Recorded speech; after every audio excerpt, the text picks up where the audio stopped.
Gosh, but there was a lot of video game promotion over the weekend, wasn't there? I'm glad for the format of this program where we see games that actually exist. I will say, though, that Xbox kind of killed it, and that Game Pass is a good deal if there's games you need to play on it. Subscribe for the time it takes to play the game and then cancel that sub. I think the thing that stood out the most for me was the Indiana Jones and the Great Circle downloadable content, which I knew was coming when that game launched because it was part of the deluxe package. Other than that, we'll see when those games come out what people think. Let's go. Camper van make it home. You can tell immediately by the pastel that it's a cozy game. I would love for them to make some ultra violent shooter in pastels like this, just to trick people. It's a cozy shooter. It's cozy gore. Okay, I mean, I think that there is really a place for games with no conflict and cute dogs and happy places. They don't all have to be violence fests. There is definitely now a game for everyone out there. I think the last cozy game that I really, really enjoyed was A Short Hike. Camper van, make it home. Embark and organize the camper van of your dreams. Embark on a journey of self-discovery as you build your own home on wheels using a combination of creative block organization puzzles and relaxing interior design. Make your heart feel at ease and your camper van feel like home. Came out on the 7th of June from Malapata Studio, self-published. There is a demo, and they want $20 for it, normally 10% launch discount. I think I get it. It's a Zen puzzle. Feel the satisfaction of organizing all the items in your luggage. Find the ideal place where each object fits perfectly or experiment with them at random. Everything in its right place. Progression and outside decoration. Obtain new vans to decorate various destinations.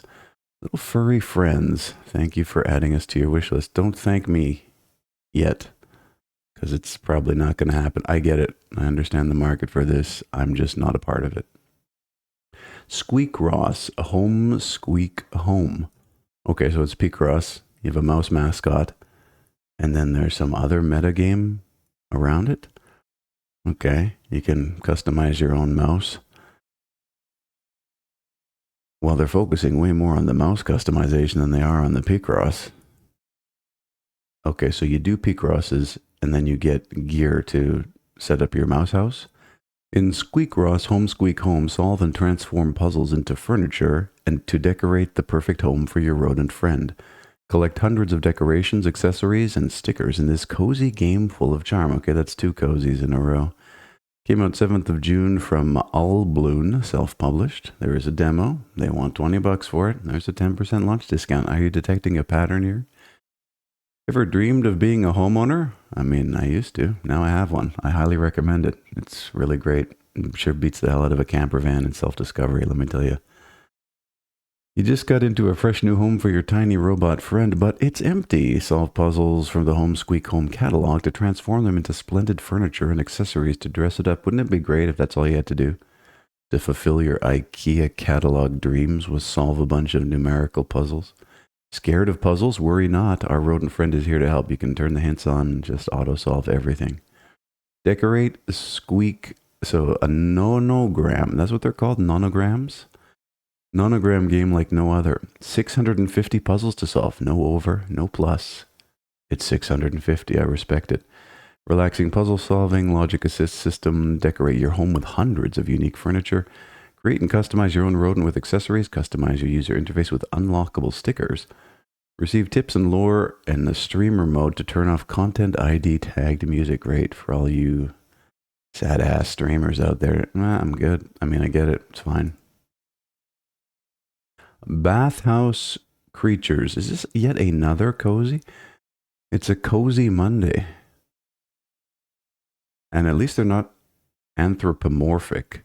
They're actually animals. This frog looks like he's out of control, though. It's me wired on my 6th cup of coffee of the day.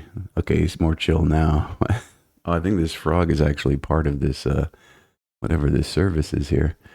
Okay, so it's actually like an onsen spa, Japanese spa, Asian spa management sim for animals. I saw that someone was taking their dog to yoga, and I thought, what are we doing? This is what we've become. And they were complaining about how one of the dogs pooped. Like, what do you think? How are you going to get the dogs to actually do like that's not that I can't believe that's a service and people are making money tricking people into thinking that they can yogify their dogs. Like what the anyways, ready set bath. Run your bathhouse for animals in this cozy and wholesome management game. Keep your bathtubs clean and filled. Serve a cast of whimsical creatures. Decorate your bathhouse with your hard-earned cash and be the best bathhouse there can be. Came out on the 2nd of June from Sleepy Rocket. They have a demo. They only want $7 for this one. Currently 10% off. And I think I get it. Build and manage your bathhouse. Serve lovable animal folk. Get to know your guests. Oh, they talk. Okay. So it's an hallucination. 2 to 3 hours of story gameplay. Serve baths for your guests by making sure tubs are filled and warmed by your fire-breathing dragons. Play each level strategically to complete each animal's story and objectives. Learn about your animal guests coming from all walks of life, such as Ruck the mischievous duck, Hannah the elderly capybara, or Hugo the notorious hippopotamafia. Oh. Decorate your rooms and bathhouse with items such as rubber ducks, cherry blossom plants, hot spring banners, and even a katana display. Okay. Because I have the power of God and anime on my side. All right. And you can buy upgrades. I'm good. Seekers of Eclipse. Okay, so now we're getting back into more familiar territory. This looks like the UI came out of an asset pack. It is a card-based city builder with roguelike elements. Bro, like, come on. We are creatively bankrupt. Why do we do this? I think about this as a former game developer, and I guess a current retired game developer. I just think about people just believe that these types of things need to exist because they're now familiar and part of the vocabulary, but you're not pushing the envelope in any appreciable form. I mean, it's just an easy thing to nitpick and critique, and I think it should be. It should be nitpicked and critiqued until developers actually stretch their creative energies to their logical conclusions. A turn-based roguelike combining city building and deck building. Oh, I called it on a screenshot. Build thriving towns as you forge a path towards the eclipse. Then you get to stare in it, blind yourself so that you never have to see stuff like this ever again. Strategically produce resources to appease the gods and unleash their divine wrath upon your enemies. Came out on the 2nd of June from Emiligus Games, self-published. There's a demo. They want $14 for it, the current 10% discount. Build your town, destroy enemies. When you just nuke a town into a brick. What is this, Minecraft? Reverse Minecraft. Pick your leader. Okay, you got a choice of people. Choose a leader to gather up your people and set off on a journey to get back to the lands of eternal sunshine. The only way to do that is to smoke a fat do. Okay, we're good. We're good. Pretty sweet. Healing Guardian. Okay, it's so pastel. It's blinding, bro. Goodness gracious. And they say there's no games for girls. Let me tell you, my friend, there are thousands of games for girls, and not a single one of them is appealing to me at all, as it should be. It's not for me. It might be for you, but it is absolutely not for me. Just as I wouldn't sit down and play with a Barbie doll, I ain't going to sit down and play Pretty Sweet Healing Guardian. Fulfill your dream of becoming a magical girl. Okay, bro, there's too many people trying to do this right now and demanding medical benefits for it. It's this, and this is the reason. Is it the chicken or the egg? What are we looking at here exactly? In this tiny management sim, you are in charge of the citizens' well-being in a cozy town. Balance their emotions with candy magic. Manage your sugary stock. Upgrade your powers and raise everybody's quality of life. Came out on the 2nd of June from Berry Lemonade Studio. They want $5 for it. Currently 15% off. Yeah, I will not be applying for the position of magical girl in this town. The fountain of gender swapping. No, we're good. I'm absolutely okay. Garenberg Penitence, the Rifle Bird. Okay. What is this? It reminds me a bit of who was that developer? I had a halfway decent relationship with him, and he was super creative.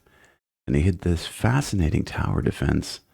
And he made another one. Oh, what the heck? Ah, it's not. It's just somebody else. But who the heck was that? And I'm now blanking on. I mean, it is 17 years ago now. Garenberg Penitence is an action puzzle arcade game and visual novel about matching sphere colors and exploring the collapsing psyche that destroyed the world. With over 71 unique level maps, additional game modes, and a level editor, learn the story of a fragile girl and her regretful actions. Had enough of those in my early dating career.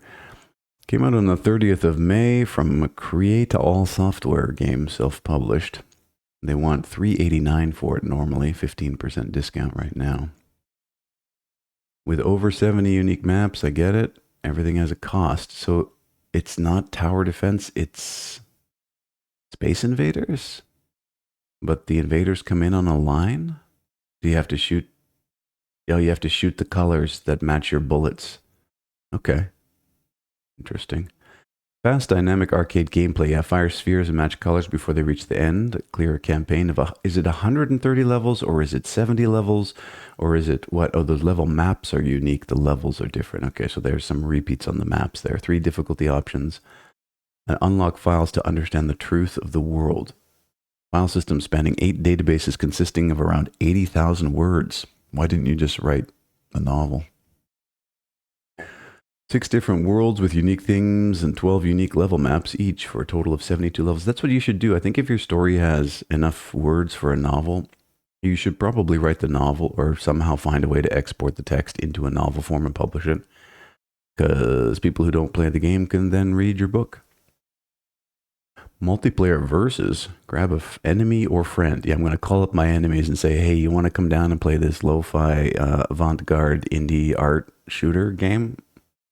Just hang out on the couch, hate each other, and play this game.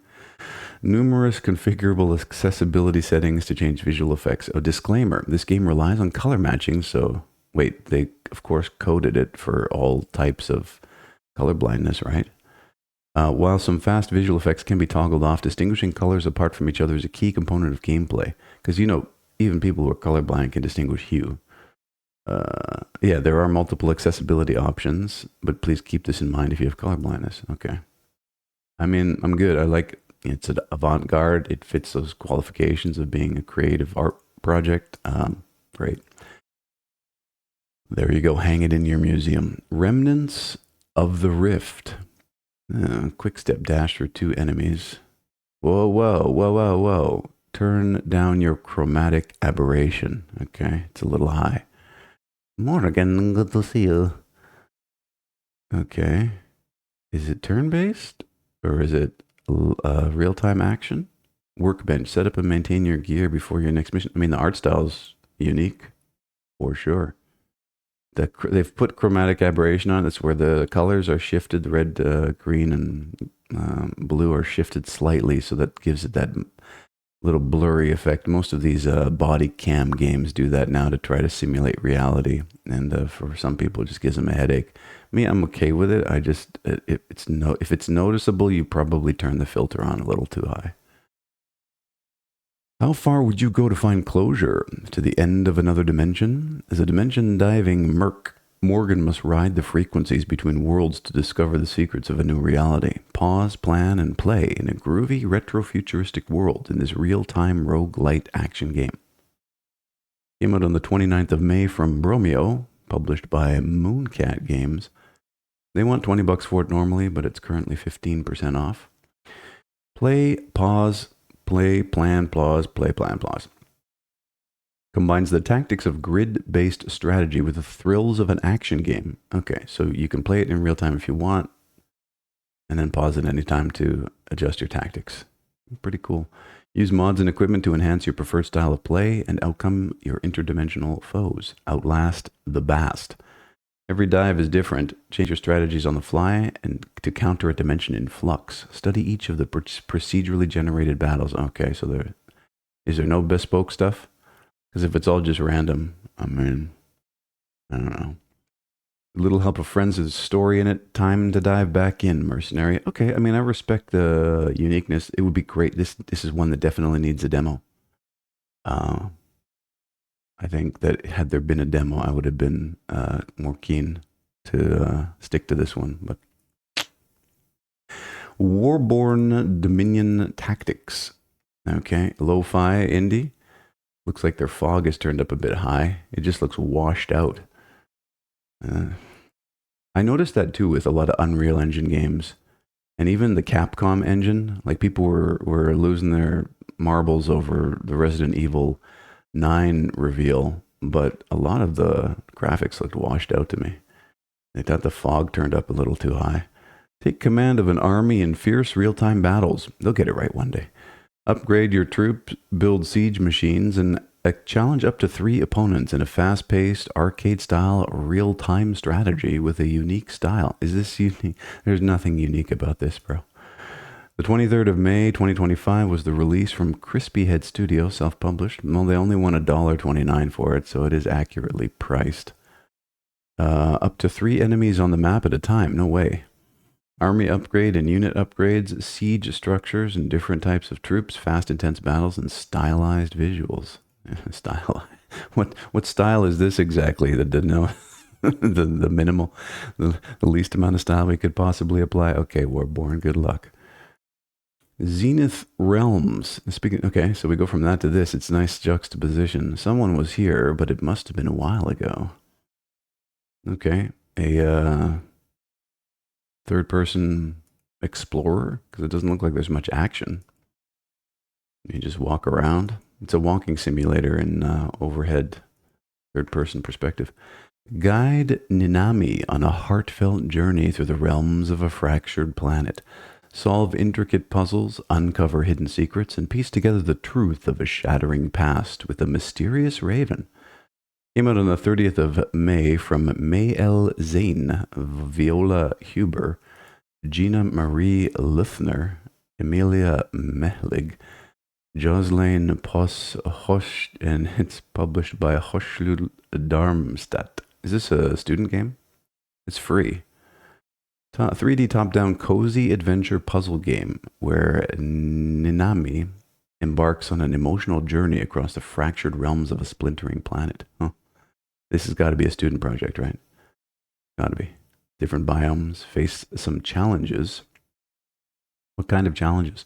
Unravel mysteries by solving intriguing environmental puzzles. Huh, no mention of whether this is a student project, but I have a feeling, I don't know, this Hochschule Darmstadt sounds like an institution of some kind.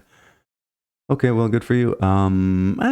I mean, it's free. I'm a little intrigued by the art and a little conflict free. I'm curious if this is student work in 2025, just to see how far along we've come.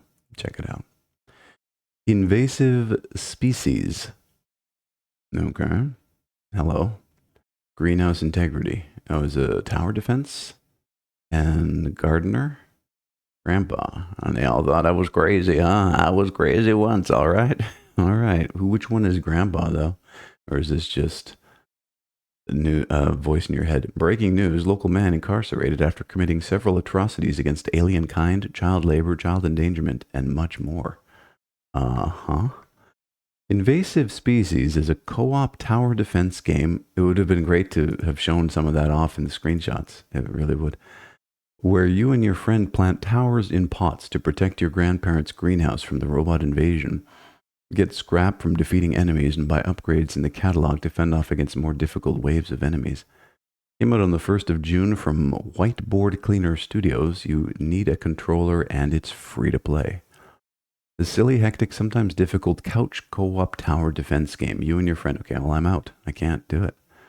3D static camera gameplay, grow different plants, grow different ammunition, hectic logistics as your plants need to be positioned correctly in order to fire and are in constant need of fresh ammo.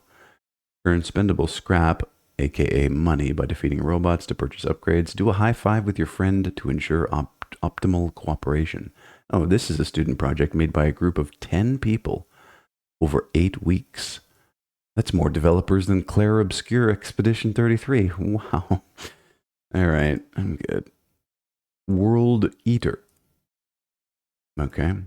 lo-fi, untextured, hard polygonal art style. I'm usually down on this kind of thing, and I mean, it's fine. It's programmer art, basically. World Eater is a boss fight game about an underpaid astronaut fighting a giant worm in space. So it's Elon Musk. Fight your way through varying planets and defeat the colossal worm. Came out on the 30th of May from Gish Sutiman. These are the Finnish or something. Lennon Stolk, Chris Schoten, Sander Kirchhoff. Is this another student game? Must be. This is around the time. Free to play. Destruction is upon us. Set out on a mission that's most definitely not stated in your contract and defeat the world-eating worm. Okay, we're a team of 4 developers who've been working at improving the current state of the game. We're planning on creating a lot more content with new and interesting mechanics and environments. Okay, well, let us know when you get there. Lara of Regetsu, because we can't finish the game without some weeaboo slop. Good Lord, who's playing this stuff? Like, I don't want to be your friend. I don't want to know you. I don't want anything to do with you. I can smell you from here. Laura and Lunora, friends from the remote village of Hatayaki, promised to marry in Urisine, a country allowing same-sex marriage. Okay, we're good. All right, 17,843 games. Have yourself a fantastic day.